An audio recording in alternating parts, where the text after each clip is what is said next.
Number 20. 1999's Elemental Gimmick Gear, or EGG for Dreamcast, is a top-down action-adventure game by developer Birthday. You explore the world and solve puzzles much like a top-down Zelda game, as well as use a spin attack and collect energy tanks reminiscent of a classic Metroid game. While most of the game is in a top-down 2D perspective with beautifully detailed, hand-drawn landscapes and vistas with bold outlines and an evocative aesthetic, the boss battles are fought in 3D, which can at first be a bit jarring, but serves as a nice change to the pace.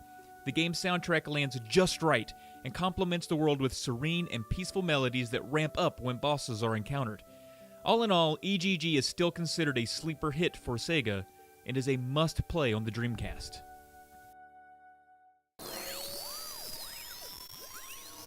Castlevania Bloodlines by Konami was the only Castlevania game to grace the Sega system. Unlike later exploration-heavy games, Bloodlines was faithful to Castlevania roots, with difficulty ramped up to mythic proportions, powerful special weapons, and Medusa heads dropping you to cold-hearted death. Instead of traversing Dracula's castle, Bloodlines takes you across Europe because somehow Dracula's niece caused World War I and she's collecting souls, and our protagonists are like, oh hell no. Everything great about Castlevania is in this game. Amazing music that's among the best the Genesis ever produced propels you forward, and boss battles really show off what the Genesis could do.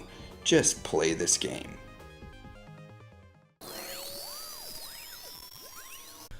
Mortal Kombat 2 is a strong improvement over the original that introduced several changes to the standard move system, increased the number of fatalities per character, and introduced babalities, friendships, and stage-specific animations. The game is a hallmark in the 16-bit fighting game era. The number of characters also increased from the original and marked the introduction of such notables as Baraka, Jax, Kitana, and Kung Lao. The game had to compete with the likes of Capcom's Street Fighter II, and did so by introducing new female characters, more gory animations, and of course the blood. Mortal Kombat 2 cemented the Mortal Kombat franchise as one that would be around to stay, and enjoyed enormous commercial success. The game wore its notoriety for being ultra-violent and visually grisly as a badge of honor, despite pushback from obnoxious parents and lame policymakers around the world. The success of the game generated the interest for a Mortal Kombat movie that would release 2 years later.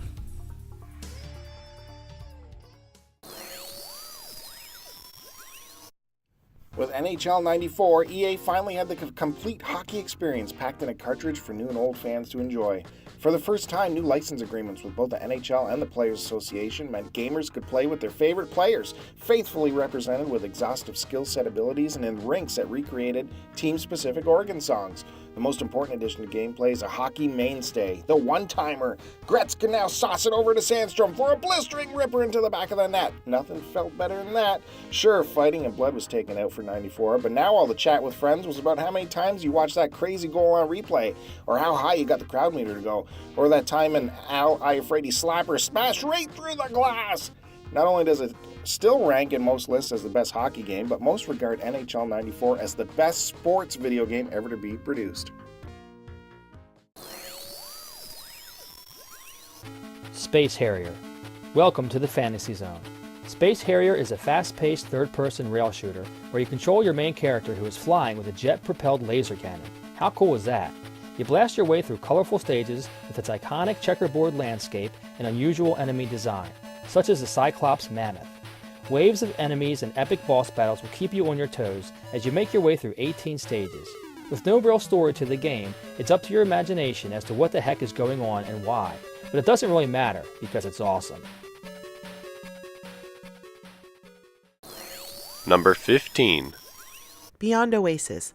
What can I say about Beyond Oasis? Well, not that much actually, because I'd never even heard of it before it was the Cartridge Club Game of the Month. It's an action RPG released in Japan as The Story of Thor in 1994, and as Beyond Oasis in North America in 1995. I played along with the club and was immediately taken by the story and the look of the game. You play as Prince Ali, a real prince, not like that Disney imposter, who finds a gold armlet and travels around Oasis to learn how to summon 4 spirits to help him fight the evil controller of the silver armlet.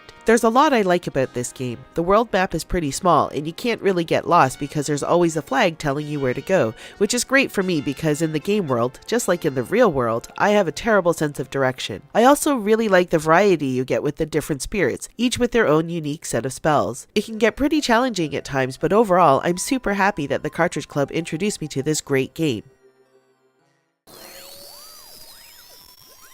Earthworm Jim is a wonderfully detailed run-and-gun platforming adventure with a fantastic soundtrack.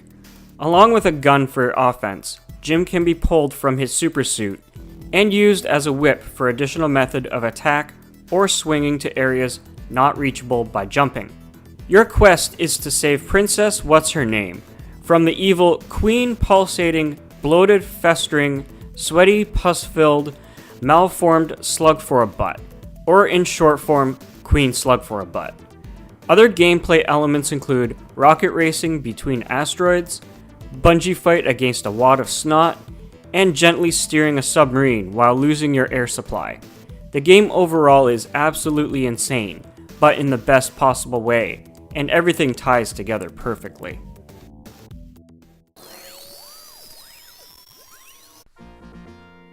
Aladdin. The third best-selling Genesis game of all time, Aladdin is an action platformer where you play as the title character of Disney's early 90s masterpiece film.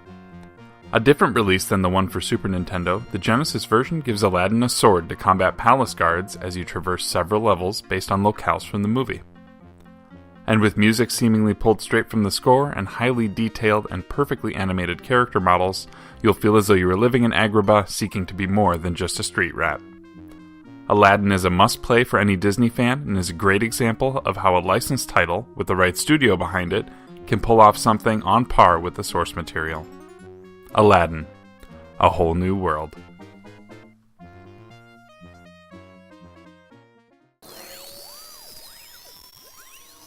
The first time I ever played Soul Calibur, I knew I had to have it.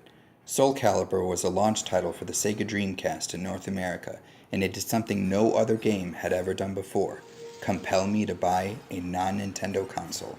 Not only is it beautiful on the Dreamcast, Soul Calibur is widely recognized as the first home port of an arcade fighter to look better in console form.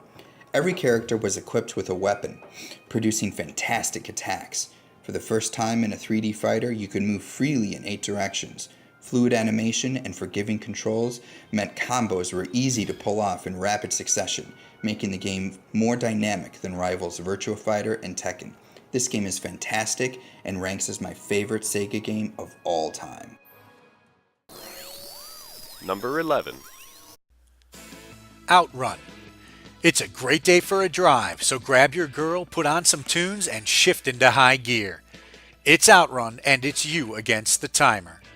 If you can navigate through traffic and make your way to the checkpoint in time, you'll get to choose the next path and continue on your cruise. It may sound simple, but you'll need more than just skill to finish this race. You gotta have brains to know when to switch gears effectively and successfully negotiate those tricky turns and hills. But mess up, and your girl won't be too pleased. Outrun sports some great 3D perspective graphics and even a sit-down cabinet to really immerse you in the driving experience. So, do you have what it takes to beat the timer and make it through all the courses? In Outrun, like life, the race is really only against yourself.